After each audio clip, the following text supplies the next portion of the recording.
Hello friends, welcome back to the learning zone. कल हमने class 8 के फर्स्ट चैप्टर का फर्स्ट पार्ट कंप्लीट कर लिया था। आज हम सेकंड पार्ट कंप्लीट करेंगे। इसकी कुछ जो टॉपिक है वो रह चुके थे, तो वो आज हम कंप्लीट कर लेंगे। चलिए स्टार्ट करते हैं। कल हमने फर्टिलाइजर्स और मैन्योर तक जो है वो इसके टॉपिक्स को कंप्लीट कर लिया था। अब नेक्स्ट टॉपिक है इरिगेशन। ठीक है, इरिगेशन का मतलब होता है सिंचाई, यानी पौधों के अंदर जो है वो पानी लगाना, पानी डालना। क्योंकि जितनी भी लिविंग थिंग्स होती हैं उनके लिए जो है वो बहुत ज़्यादा ज़रूरी होता है पानी। ठीक है, और प्लांट्स के अंदर 95% जो है वो वाटर होता है, इसलिए उनके लिए काफ़ी ज़रूरी होता है कि उनको रेगुलर इंटरवल के बाद जो है वो पानी मिल सके, तभी जो है वो प्रॉपर ग्रोथ कर पाएंगे। यानी उनकी ग्रोथ के लिए पानी जो है वो बहुत ज़्यादा ज़रूरी होता है। The supply of water to crops at regular interval is called irrigation. यानी कोई भी फसल है उसमें अगर हम रेगुलर इंटरवल्स के बाद, यानी जितने टाइम के बाद उसको रिक्वायरमेंट होती है उतने टाइम के बाद अगर हम उसमें लगातार पानी डाल रहे हैं, तो इसी प्रोसेस को क्या कहा जाता है? इरिगेशन कहा जाता है। हिंदी में इसको कहते हैं सिंचाई। All living beings need water to leave.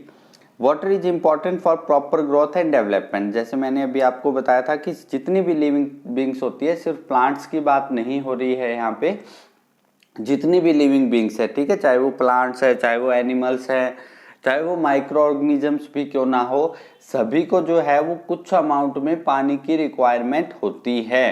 ठीक है, ग्रोथ के लिए भी और डेवलपमेंट के लिए भी। चलिए नेक्स्ट, ये है source of irrigation. The source of irrigation अपने इंडिया के अंदर अगर हम बात करें, मेनली हमारे इंडिया में जो है वो mostly farmers, near about 65% farmers जो है वो इरिगेशन के लिए किस पे डिपेंड करते हैं? रेन पे डिपेंड करते हैं, यानी बारिश पे डिपेंड रहते हैं। ठीक है, इसके अलावा जो अदर सोर्सेज है वो क्या है? वेल्स यानी कुएं, tubewells, ponds, lakes, rivers, dams and canals. ठीक है, ये अदर सोर्सेज होते हैं इरिगेशन के। उसके बाद ये ट्रेडिशनल मेथड्स है इरिगेशन के। ट्रेडिशनल का मतलब होता है जो पुराने टाइम में यूज किए जाते थे स्टार्टिंग में। तो इसमें साथ में आपको इमेज भी दिखाई दे रही है। इसमें क्या है, एक फार्मर जो है वो एक कुएं से पानी निकाल रहा है और एक जो है वो पतली नाली बना दी जाती है, उसके सहारे जो है वो खेतों तक पानी पहुंचाया जाता है, या पाइप के द्वारा जो है वो पानी पहुंचाया जाता है।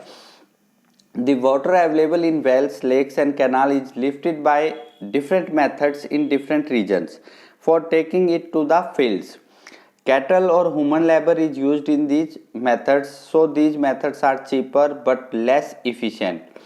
The various traditional ways are moat यानी पुली सिस्टम और चेन पंप।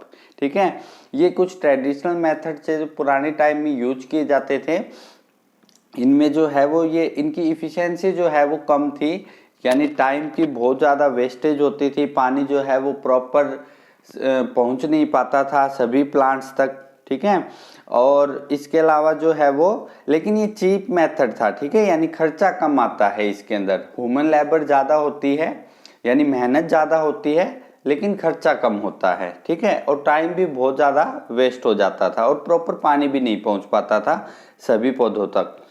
ठीक है, इसके अलावा एक और है इसमें, ये भी सारे ट्रेडिशनल ही मेथड है, जैसे चैन पंप है, ढेकली है, और एक और होता है इसके अंदर राहट। ठीक है, जो ये जिसमें एक बैल की सहायता से जो है वो एक पहिए को घुमाया जाता था, इससे जो है वो पानी निकलता है और उसी फिर आगे का वही प्रोसेस होता है, एक नाली बना दी जाती है या पाइपें बिछा दी जाती है अपने खेत तक पानी पहुंचाने के लिए। Pumps are commonly used for lifting water. Diesel, biogas, electricity and solar energy is used to run these pumps. इसके अलावा जो ट्यूबवेल्स वगैरह लगे होते हैं, पहले के टाइम में इनका ह्यूमन लेबर का यूज किया जाता था या ड्राफ्ट एनिमल्स का यूज किया जाता था।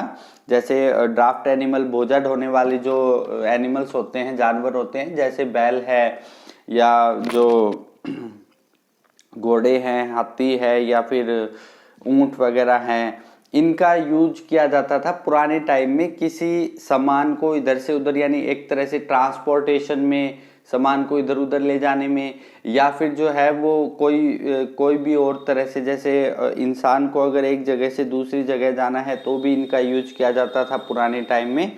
तो इन एनिमल्स को क्या कहते हैं? ड्राफ्ट एनिमल्स कहते हैं, ठीक है। और इनमें से कुछ जानवरों का यूज जो है वो फार्मिंग में भी किया जाता था। इसके अलावा आज के टाइम में जो पंप्स ऑपरेट किए जाते हैं वो डीजल से किए जाते हैं, और बायोगैस से या इलेक्ट्रिसिटी से, ट्यूबवेल वगैरह होते हैं जो। और काफ़ी खेतों के अंदर जो है वो आजकल किसानों ने सोलर प्लांट जो है वो लगा लिए हैं, जिसकी हेल्प से जो है वो सोलर एनर्जी कन्वर्ट की जाती है इलेक्ट्रिक एनर्जी में, ठीक है। जो सोलर प्लेट्स होती है वो क्या करती है? सोलर एनर्जी को इलेक्ट्रिसिटी में कन्वर्ट करती है, और उससे फिर जो है वो पंप को ऑपरेट किया जाता है। तो ये जो है वो ट्रेडिशनल मेथड थे। अब देखते हैं मॉडर्न मेथड क्या है जो आज के टाइम में यूज किए जाते हैं और बहुत ज़्यादा एफिशिएंट भी है। In an irrigation sprinkler is a device used to irrigate agricultural crops, lawns, landscapes, golf courses and other areas. They are also used for cooling and for the control of airborne dust. Sprinkler irrigation is the method of applying water in a controlled manner in way similar to rainfall. अब इसमें आपको diagram में दिखाई दे रहा होगा कि इसमें जो है वो पूरे खेतों, जितने भी मान लो खेत है एक किसान के पास, उस सभी में जो है वो पाइपें बिछा दी जाती है। इसमें जो है वो ऊपर पाइप के ऊपर जो है वो एक नोजल लगी हुई होती है, और ये नोजल जो है वो एक तरह से फुहारा होता है जो उस तरह से काम करती है। ये रोटेटिंग नोजल होती है, ये घूमती रहती है, और जिस तरह से बारिश की बूंदें गिरती है जमीन के ऊपर, ये उसी तरह से कुछ काम करती है, ठीक है। इससे क्या होता है? एक तो टाइम की बचत होती है, और बहुत बड़े एरिया को जो है वो कवर किया जा सकता है, ठीक है। यानी पूरे खेत में एक साथ जो है वो पानी लगाया जा सकता है, पौधों तक पानी पहुंचाया जा सकता है कम टाइम के अंदर। ये थोड़ा सा जो है वो महंगा होता है, कॉस्टली होता है ये मेथड, क्योंकि इसके लिए हमें बहुत सारी पाइप चाहिए, नोजल्स चाहिए, तो ये काफ़ी महंगा होता है। लेकिन पैसा जो है वो एक ही बार लगेगा, इसकी जो लाइफ होती है वो काफ़ी अच्छी होती है, यानी आगे कई सालों तक ये जो है वो हमें काम में आएगा। तो इसके लिए एक बार इसको जो सेटअप कॉस्ट होती है इसकी वो हाई होती है, ठीक है। लेकिन ये मेथड जो है वो काफ़ी इफ़िशिएंट होता है, पौधों तक पानी जो है वो आसानी से पहुंचाया जा सकता है, और सभी पौधों को जो है वो पानी मिलता है, ठीक है। जैसे बारिश में बारिश होती है ना, तो सभी पूरा जो एरिया है उसको हर एक पौधे तक इक्वली पानी पहुंचता है, वैसा ही इस मेथड के अंदर होता है। इसके अलावा इस फसलों में पानी देने के अलावा जो गार्डन्स वगैरह होते हैं, या लैंडस्केप लॉन्स होते हैं, गोल्फ कोर्सेज होते हैं, उनमें भी जो है वो पानी डाला जाता है। आपने देखा होगा फुटबॉल या हॉकी के मैच होते हैं, उसमें ग्राउंड को जो घास होती है उसको एक्टिव करने के लिए फुहारे चलाए जाते हैं, वैसा ही सिस्टम होता है ये, ठीक है। इसको कहते हैं स्प्रिंकलर सिस्टम। नेक्स्ट देखिए ड्रिप इरिगेशन। ये अब तक का सबसे बेस्ट मेथड है इरिगेशन का, और इसमें क्या होता है? पानी की बहुत ज़्यादा बचत होती है, ठीक है। इसमें क्या होता है? पानी की बहुत ज़्यादा बचत होती है, टाइम की भी बचत होती है, लेकिन ये थोड़ा सा महंगा होता है। इसकी सेटअप कॉस्ट भी क्या होती है? हाई होती है। Drip irrigation is a type of micro irrigation system that has the potential to save water and nutrients by allowing water to drip slowly to the roots of plants. इसमें क्या होता है? पानी जो है वो बिल्कुल बूंद बूंद करके पौधों की जड़ों में डाला जाता है डायरेक्टली, ताकि वहाँ से पानी को जो पौधे की जो रूट्स है वो पानी को आसानी से एब्जॉर्ब कर सकें, और उसको जो है वो जितनी रिक्वायरमेंट है उतना पानी डायरेक्ट उसके रूट्स में जाएगा, वहाँ से प्लांट जो है वो उसको एब्जॉर्ब कर लेगा, तो उसकी रिक्वायरमेंट पूरी हो जाएगी। इसके बाद वाटर जो है वो वेस्ट नहीं होता किसी भी तरह से, इसलिए मेथड जो है वो सबसे अच्छा माना जाता है, क्योंकि बहुत सी ऐसी कंट्रीज है जहाँ पे पानी की बहुत ज़्यादा कमी है। ठीक है, इसलिए हमें पानी को बचाना भी बहुत ज़्यादा ज़रूरी है, पानी की वेस्टेज कम से कम करनी चाहिए। जैसे कि मैंने बताया था आपको कि इंडिया के अंदर मोस्टली फार्मर्स रेन पे डिपेंड करते हैं। अगर अच्छी बारिश ना हो, ठीक है, ये नेचुरल थिंग्स है, किसी के कंट्रोल में नहीं होती कि बारिश कितनी आएगी, कब आएगी, किस महीने में आएगी, लेकिन किसान जो है वो एक तरह से सिर्फ अंदाज़ा लगाते हैं कि इस महीने में मॉनसून आ सकता है। जो वेदर प्रिडिक्शन करते हैं, मेट्रोलॉजिकल डिपार्टमेंट होता है एक, जो वेदर की प्रिडिक्शन करते हैं, मौसम विभाग जिसे हम कहते हैं हिंदी में, उनके अकॉर्डिंग जो है वो किसान खेतों में बुआई कर देते हैं। उसके बाद ये कंफर्म नहीं होता, वो एक सिर्फ प्रिडिक्शन होती है, ये कंफर्म नहीं होता कि उसी महीने बारिश आ जाएगी, हो सकता है उस महीने बारिश ना आए। इससे किसानों की फसलों को बहुत ज़्यादा नुकसान होता है, हद से ज़्यादा नुकसान होता है। कई बार तो पूरी की पूरी फसल जो है वो टोटली वेस्ट हो जाती है, बर्बाद हो जाती है, उसमें से कुछ भी जो है वो प्रॉफिट नहीं होता, बल्कि नुकसान होता है किसानों का। इसलिए जो है वो पानी की जो बचत करना बहुत ज़्यादा ज़रूरी है हमारे लिए, क्योंकि अगर पानी जो है वो, क्योंकि अर्थ के ऊपर ये एक और चैप्टर आएगा आपके ईवीएस के अंदर, चैप्टर्स होते हैं इस तरह के कि पानी जो है वो कितना है अर्थ के ऊपर और उसमें से यूजेबल कितना है, तब हम डिटेल में डिस्कस करेंगे इस चीज़ को पानी के ऊपर। चलिए आगे देखते हैं। Other undesirable plants may grow naturally along with the crop. These undesirable plants are called weeds. The removal of weeds is called weeding. Weeds क्या होती है? खरपतवार कहते हैं इसको हिंदी में। ये अनवांटेड प्लांट्स होते हैं जो फसलों के साथ ऐसे ही उग जाते हैं बिना उगाए, यानी कुछ पौधे तो, फसल तो वो होती है ना जिसकी हम बुआई करते हैं। हमने कल पढ़ा था फर्स्ट पार्ट के अंदर कि किस तरह से पहले मिट्टी को प्रिपेयर करते हैं, उसके बाद जो है वो उसके अंदर बीज बोए जाते हैं। लेकिन वीड्स जो होती है वो अपने आप ही उग जाती है, जैसे जंगली घास होता है और भी कई सारी टाइप्स की वीड्स होती है, और ये प्लांट्स के साथ compete करती है उनके न्यूट्रिएंट्स में, ठीक है, और उनकी ग्रोथ को जो है वो क्या करती है, ये रोकती है, जो फसल है हमारी उसको नुकसान पहुंचाएगी ये। इसलिए इनको हटाना जो है वो ज़रूरी होता है खेतों में से, और उनको हटाने की जो प्रोसेस होती है उसी को क्या कहते हैं, वीडिंग कहते हैं। आगे देखिएगा, methods include hand cultivation with हो, powered cultivation with cultivators, smoothing with mulch, burning and chemical control with herbicides। ये methods है वीडिंग के, ठीक है, यानी वीड्स को किस तरह से हम हटा सकते हैं। एक होता है हैंड कल्टीवेशन, यानी उसको हाथ से उखाड़ दे, लेकिन अगर हमारे पास लार्ज एरिया है तो ये पॉसिबल नहीं है कि सभी वीड्स को हाथ से उखाड़ा जाए। इसके अलावा और क्या होता है, इसका पावर कल्टीवेशन होती है कल्टीवेटर से, यानी जो ट्रैक्टर के सारे जो होता है ना कल्टीवेटर, जो हमने देखा था जिसको ट्रैक्टर की सहायता से चलाया जाता है, उससे हटाई जा सकती है, लेकिन इससे फसल को भी नुकसान पहुंच सकता है, तो बहुत सावधानी रखनी होती है। होज होता है एक कस्सी टाइप का होता है, जैसे मैंने कल आपको डायग्राम दिखाया था, उससे भी हटाई जा सकती है ये। एक होता है स्मूथनिंग विद मल्च, यानी जो गले सड़ी पत्ती वगैरह होते हैं, हरा घास होता है, उससे इनको दबा दिया जाता है, यानी जड़ से उखाड़ के वीड्स को, और फिर ऊपर जो है वो इसके एक लेयर डाल दी जाएगी, जिससे क्या होगा, ये दोबारा से नहीं उग पाते जल्दी से, ठीक है। तो इसको बोलते हैं स्मूथनिंग विद मल्च। बर्निंग, यानी इनको जला दिया जाए। केमिकल कंट्रोल विद हर्बिसाइड्स, ये कुछ दवाइयाँ आती है, जैसे स्प्रे वगैरह करते हैं ना, उस तरह की कुछ दवाइयाँ आती है जिनके सहारे जो है वो वीड्स को कंट्रोल किया जा सकता है, लेकिन इनका कुछ एक इफेक्ट, कुछ % इफेक्ट जो है वो फसल पे भी होगा। इसके अलावा कुछ एग्जाम्पल्स दिए गए हैं, इनमें से 1 या 2 एग्जाम्पल आपको याद रखने की ज़रूरत है, सारे याद करने की ज़रूरत नहीं है। जैसे 2,4-D इथाइल एस्टर, नीम एक्सट्रैक्ट, गायलोफॉस्फेट, ये जो है वो होते हैं कुछ।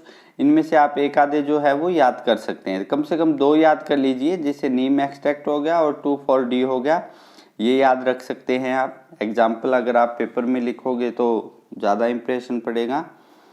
नेक्स्ट देखिए, harvesting.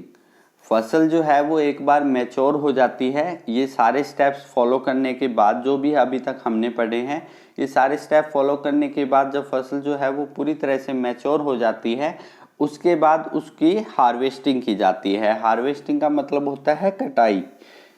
Harvesting of a crop is an important task. The cutting of crop after it is mature is called harvesting. In harvesting, crops are pulled out or cut close to the ground. It usually takes 3 to 4 months for a krill crop to mature. कोई भी cereal crop to mature. इसमें क्या होता है, harvesting जो होती है वो किसी भी फसल, कोई भी फसल है वो पूरी तरह से जब पक जाती है उसके बाद उसकी कटाई की जाती है, या तो उसको जड़ से उखाड़ा जा सकता है या उसको बिल्कुल ग्राउंड के पास से काट लिया जाता है। इसी को क्या कहते हैं, हम इस प्रोसेस को हार्वेस्टिंग कहते हैं। कोई भी सैरल क्रॉप होती है, सैरल क्रॉप का मतलब होता है अनाज वाली जो भी फसलें होती है उनको लगभग 3 से 4 महीने का समय चाहिए मैच्योर होने में, यानी पूरी तरह से पकने में। उसके बाद उनकी हार्वेस्टिंग की जा सकती है। ये हार्वेस्टिंग के मेथड्स हैं। ये जो आपको फर्स्ट डायग्राम में दिखाई दे रहा है, ये जो है वो एक ट्रेडिशनल मेथड है। पुराने टाइम में किसान जो है वो ऐसे बीजों को निकालते थे।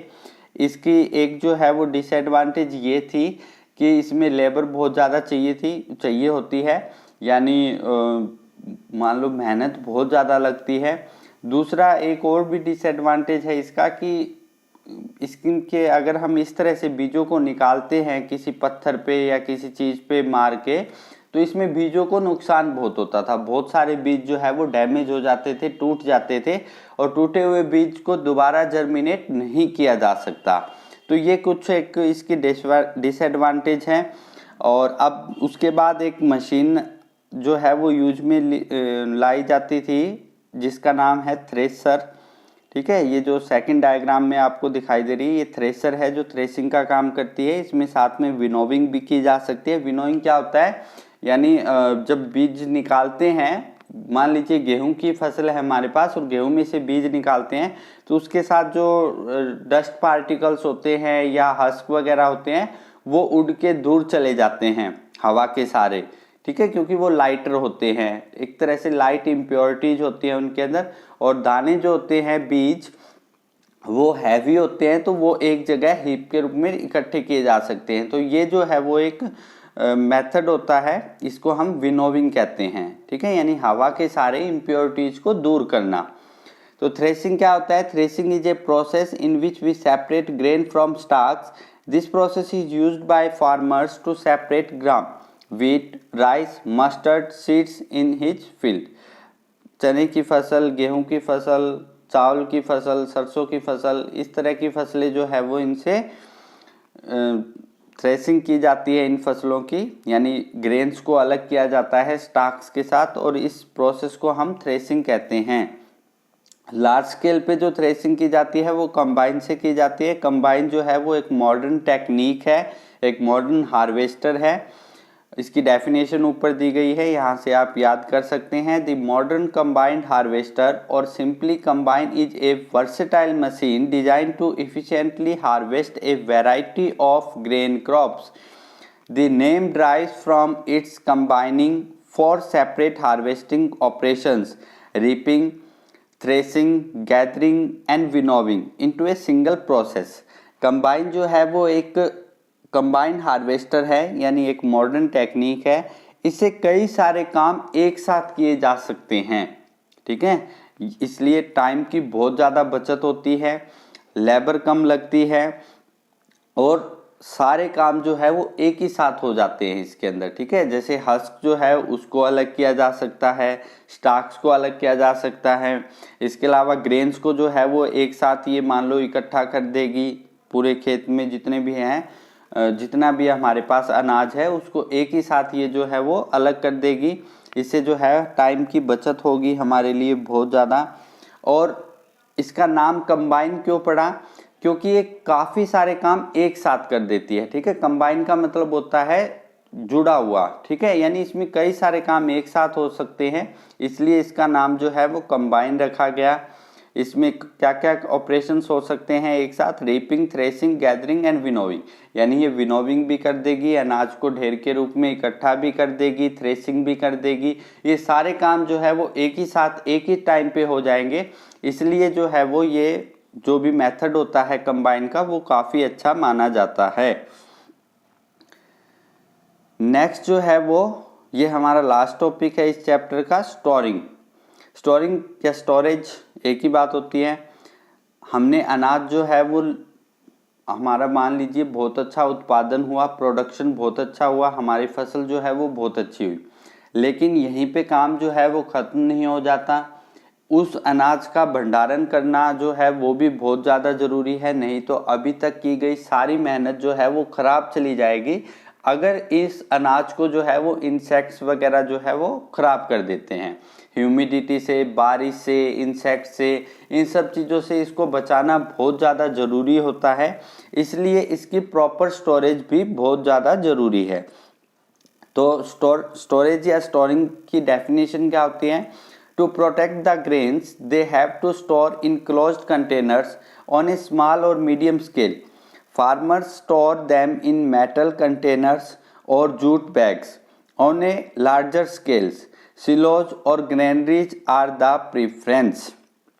जितने भी अनाज होते हैं उन सबको जो है वो स्टोर करके रखना लार्ज स्केल पे, मीडियम स्केल पे, इसको क्या कहते हैं? स्टोरेज कहते हैं।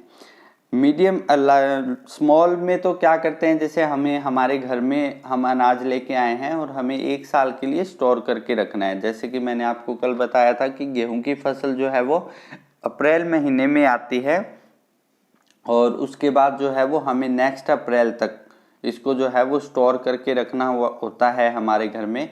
तो हम अपने घर में जो है वो लोहे की टंकी या कुछ इस तरह की रखते हैं स्टोरेज के लिए, उसके अंदर अनाज को डालते हैं और साथ में उसमें इंसेक्ट्स वगैरह ना जाए, इसलिए उसके अंदर जो है वो नीम की पत्तियाँ या फिर कुछ और केमिकल्स वगैरह डालते हैं ताकि उसके अंदर इंसेक्ट्स ना आए। उसी तरह से लार्ज स्केल पे अगर हमें इसकी स्टोरेज करनी है तो ग्रैनरीज होती है, सिलोज होती है, ठीक है, वहाँ पे जो है वो इनको स्टोर करके रखा जाता है ताकि जब तक इसकी जो है वो पूरे देश के अंदर जो है वो ट्रांसपोर्टेशन ना कर दी जाए, डिस्ट्रीब्यूशन ना कर दी जाए, तब तक हम इसको सेफ रख सके। ठीक है, तो इस प्रोसेस को कहते हैं स्टोरेज। हार्वेस्ट फेस्टिवल, ये कुछ फेस्टिवल्स है जो फसलों की कटाई के टाइम जो है वो मनाए जाते हैं हमारे इंडिया के अंदर। इंडिया को वैसे भी कंट्री ऑफ फेस्टिवल्स कहा जाता है, तो बहुत सारे फेस्टिवल्स मनाए जाते हैं इंडिया के अंदर। इनमें से कुछ फेस्टिवल्स ऐसे हैं जो फसलों की कटाई से संबंधित हैं। आफ्टर 3 और 4 months of hard work there comes the day of harvest. 3 या 4 महीने की बहुत कड़ी मेहनत के बाद एक दिन ऐसा आता है जब फसलों की कटाई शुरू होती है। किसान जो है वो उस टाइम बहुत खुश होता है कि उसकी फसल पक के तैयार हो चुकी है। The sight of golden fields of standing crops laden with grain fills the hearts of farmer with joy and a sense of well-being। जब किसान अपने खेतों में लहराती फसल देखता है तो उसके मन में जो है वो बहुत खुशी होती है, उसका दिल जो है वो खुशी से झूम उठता है। The efforts of the past season have borne fruit and it is time to relax and enjoy a little। किसान जो है वो बहुत मेहनत करता है और ये उसकी मेहनत का फल का समय होता है, इसलिए वो थोड़ा सा रिलैक्स फील करना चाहता है। The period of harvest is thus of great joy and happiness in all parts of India. इसलिए भारत के सभी राज्यों में जो है वो किसान बहुत खुश होता है हार्वेस्ट के टाइम और रिलैक्स फील करता है, उसके अंदर बहुत ज़्यादा खुशी होती है, उसकी फैमिली में बहुत ज़्यादा खुशी होती है। Men and women celebrate it with great enthusiasm special festivals associated with the harvest season are Pongal, Baisakhi, Holi, Diwali, Navanna and Bihu. ये कुछ फेस्टिवल्स है जो अलग अलग स्टेट्स के अंदर मनाए जाते हैं, ठीक है, और ये हार्वेस्टिंग से रिलेटेड है। तो इसमें कुछ एग्ज़ाम के पॉइंट से अगर हम देखें तो कुछ खास इम्पोर्टेंट नहीं है ये टॉपिक, लेकिन इसके बारे में आपको पता होना चाहिए, ठीक है। तो आप यहाँ से कुछ एग्जाम्पल्स याद कर सकते हैं इसके, जो जो त्यौहार मनाए जाते हैं, हार्वेस्टिंग फेस्टिवल्स हैं जो। उसके बाद देखिए एनिमल हस्बेंड्री। ये इस चैप्टर में एक बिल्कुल छोटा सा टॉपिक जोड़ा गया है। यहाँ से सिर्फ आपको एनिमल हस्बेंड्री की जो है वो डेफिनेशंस ही याद करने को मिलेगी, और कुछ खास चीज़ है नहीं इसके अंदर, क्योंकि ये चैप्टर जो है वो कंप्लीट आपके क्लास 9th में आएगा, ठीक है। जब आप 9th क्लास में हो जाओगे तब ये चैप्टर आएगा आपकी, तब इसमें कुछ जो है वो डिटेल से दी गई है सारी चीज़ें। उसमें आप सभी एनिमल हस्बेंड्री के जितने भी टॉपिक्स है वो कम्प्लीटली पढ़ेंगे। अभी के लिए आपको सिर्फ डेफिनेशन याद करनी है एनिमल हस्बेंड्री की कि होता क्या है ये। Animal husbandry is the branch of science deals with the practice of breeding, farming and care of farm animals such as cattle, dogs, sheep and horses by humans for advantage। मनुष्य द्वारा पशुओं को पाला जाता है कोई भी लाभ प्राप्त करने के लिए, ठीक है, उसे हम क्या कहते हैं, एनिमल हस्बेंड्री कहते हैं। हिंदी में इसको कहते हैं पशुपालन, यानी किसी भी पशु को पालना लाभ प्राप्त करने के लिए उसे क्या कहते हैं, हम पशुपालन कहते हैं। इसमें जो है वो डिफरेंट एनिमल्स को पाला जाता है, जैसे ऑस्ट्रिच फार्मिंग होती है, कैटल फार्मिंग में जैसे गाय, भैंस, बकरी इनको पाला जाता है, डॉग, शिप, हॉर्सेज इनको पाला जाता है प्रॉफिट के लिए, इसे हम एनिमल हस्बेंड्री कहते हैं। इसके अंदर कौन कौन सी टेक्निक यूज होती है, क्या क्या हमें जो है वो सावधानियां रखनी चाहिए, इन सब चीज़ों के बारे में जो है वो हम क्लास 9th में पढ़ेंगे। इनकी ब्रीडिंग कैसे सुधारी जाती है, ठीक है, कौन सी ब्रीड अच्छी होती है, कौन सी ब्रीड जो है वो उसमें डिजीज रेजिस्टेंट होती है, ये सारी चीज़ें 9th क्लास में आएगी। तो आज का हमारा यही टॉपिक था।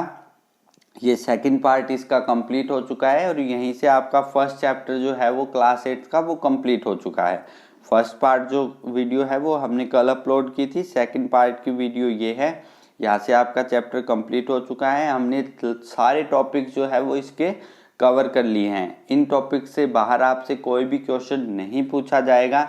अगर आपको इसके एक्सरसाइज के क्वेश्चन आंसर्स की PDF चाहिए तो डिस्क्रिप्शन में आपको लिंक मिलेगा, व्हाट्सअप नंबर मिलेगा, टेलीग्राम का लिंक मिलेगा। टेलीग्राम का हमारा ग्रुप है द लर्निंग जोन के नाम से, वहाँ आप जुड़ सकते हैं, वहाँ से आप PDF ले सकते हैं, या व्हाट्सअप पे मैसेज करके भी आप PDF ले सकते हैं। Okay bye friends, have a nice day. कल फिर मिलेंगे एक नई वीडियो के साथ। Okay bye.